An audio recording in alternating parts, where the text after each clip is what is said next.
Namaku Siti Mulyasaro, profesi saat ini sebagai dosen di salah satu perguruan tinggi swasta di Kabupaten Jember dan juga membantu program pemberdayaan masyarakat di Kabupaten Banyuwangi. Aku lulus dari Untak tahun 2012. 1 tahun setelah lulus, aku melanjutkan S2 di ITB Bandung. Kemudian setelah itu mulai bekerja di Situbondo, kemudian pindah ke Jember. Ekoranger itu program pendampingan masyarakat gitu ya. Jadi kami mendampingi masyarakat supaya mereka berdaya untuk mengelola destinasi wisata yang berkelanjutan. Dari sisi apa? Dari sisi pengelolaan sampahnya gitu. Karena kami melihat bahwa saat ini Banyuwangi itu punya tren pariwisata yang naik gitu ya. Wisatawan dari tahun ke tahun makin banyak yang ke Banyuwangi, baik itu lokal maupun mancanegara. Tapi sayangnya banyak destinasi wisata yang belum siap dengan kedatangan wisatawan itu. Salah satunya di sektor pengelolaan sampahnya gitu ya. Jangankan wisatawan, warga yang tinggal di sekitarnya aja masih belum punya sistem pengelolaan sampah gitu ya. Apalagi untuk wisatawan. Nah, disitulah kami melihat gap tersebut dan ingin membantu gitu ya. Jadi pariwisata maju nggak cuma dari sisi ekonomi dan sosialnya, tapi juga terbantu dari sisi lingkungannya. Aku terlibat di program Ekoranger Kabupaten Banyuwangi itu mulai tahun 2019. Mulai dari Ekoranger Banyuwangi pertama kali dibentuk gitu ya. Dan keterlibatanku awalnya aku sebagai staf advokasi dan eksternal yang membantu di bagian komunikasi dengan pemerintah daerah dan juga dengan donatur gitu ya.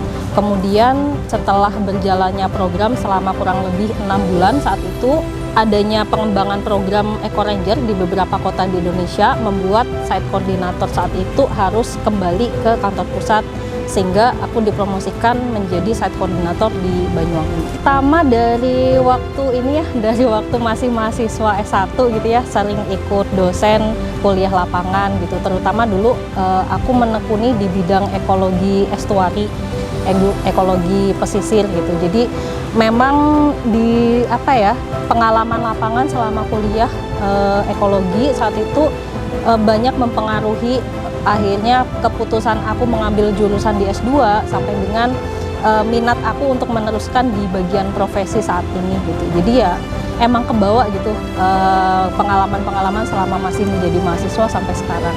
Target edukasinya cukup beragam. Yang pertama di masyarakat yang tinggal di daerah pemukiman, dan yang kedua dari wisatawan, dan yang ketiga adalah pengelola wisata atau kelompok nelayan yang menjadi kelompok kunci yang ada di masyarakat itu sendiri.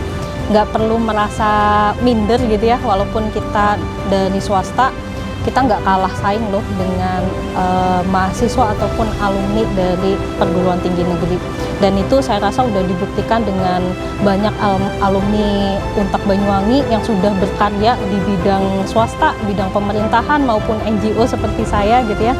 Dan saya lihat potensi di Untak Banyuwangi itu sangat luar biasa, bisa dikembangkan gitu ya, terutama dengan kerjasama dengan alumni, dengan berbagai lembaga yang sudah ada, dan saya rasa itu patut dibanggakan bersama gitu. Jadi teman-teman adik-adik mahasiswa tetap semangat, dan ya kita punya nilai yang nggak kalah saing dengan teman-teman yang lain.